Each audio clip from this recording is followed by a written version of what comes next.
Hello students, in my previous class I have rightly discussed the taxability in respect of resident, ordinary resident, resident, not ordinary resident and non-resident. In these different types of assessees, we have already studied how the tax is going to be imposed. So here I am discussing about the sum of the exempted incomes. What is exempted incomes? No tax is going to be imposed on this kind of source of income. That is what we mean as the exempted incomes. So what are those?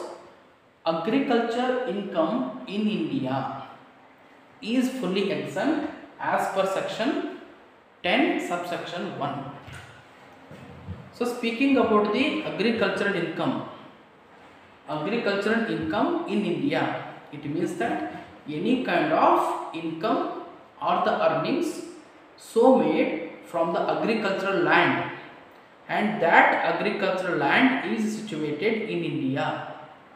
Say for example, I am a citizen of India and I am possessing 5 acres of land in my native, and I have rightly grown sugarcane in my agricultural field, and from the sale of that sugarcane I am going to earn around 8 lakhs rupees. So whatever the income so earned from growing of sugarcane in the agricultural land, on that rupees 8 lakh I am not going to pay any kind of the tax. Why? Because it is fully exempt as per section 10 subsection 1 of the Income Tax Act. And second thing is that dividend received from domestic company under section 10 subsection 34. It means that the company is incorporated in India. The company is registered in India, that is so called as the domestic company. Domestic company, say for example Tata company is there, it is a domestic company, and in that company I have invested around 1 lakh rupees in the equity shares, and that Tata company is going to declare 10% of dividend. Whatever the dividend that I am going to receive from equity shares of the Tata Company Limited, on that source of income I am not supposed to pay any kind of the tax. Why? Because it is fully exempted under section 10 subsection 34 of the Income Tax Act. And third thing is that past untaxed foreign income. Past untaxed foreign income brought into India. Before I was living in England, and some earnings I have made in a country like England, but due to some litigation, due to some dispute which has been arised with respect to that income, I was incapable to bring that much of income into India. But thereafter, after 5 years span of time, I am capable to bring that much of earnings into the India.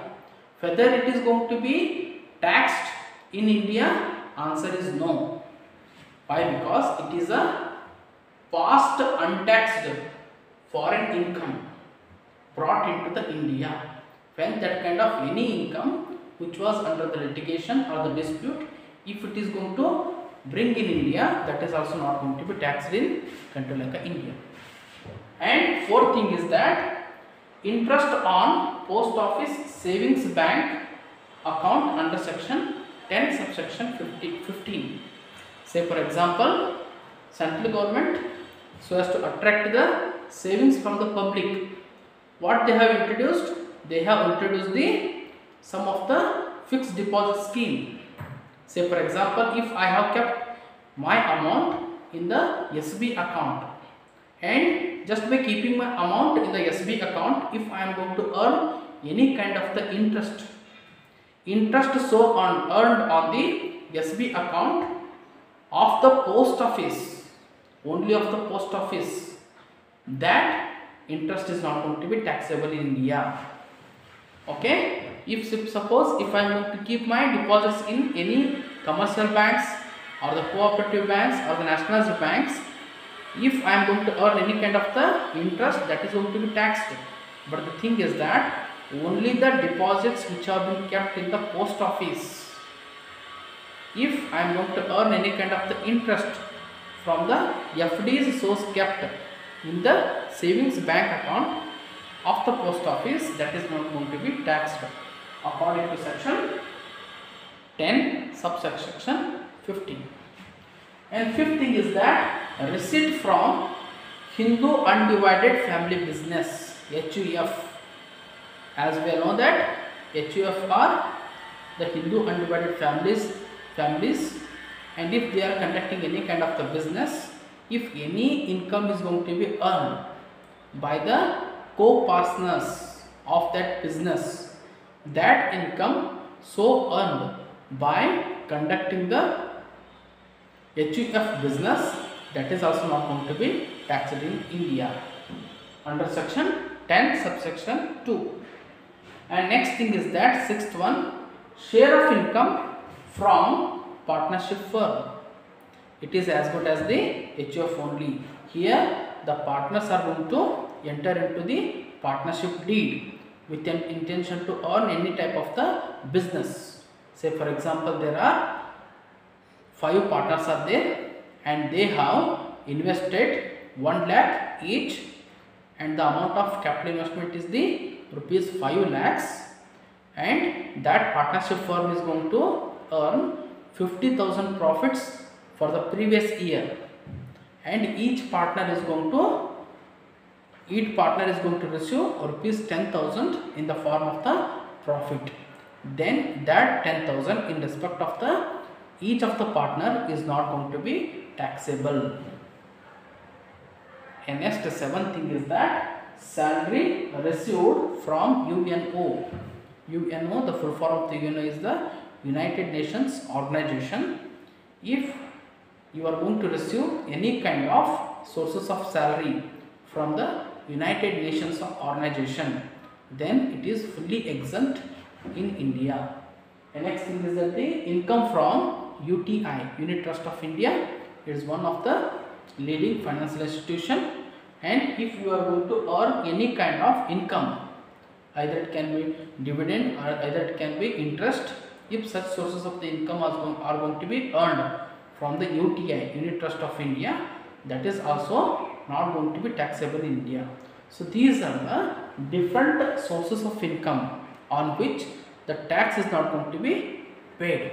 That is why they are so called as the exempted incomes. So you are going to study all the exempted incomes in the next chapter. But speaking with respect to the residence status of the different assessees, in your exams they are going to ask at the time of taxability of the assessee. That is why there is need of the fundamental understanding with respect to these incomes. So please go through the discussion. With this I am going to conclude the slide. Thank you.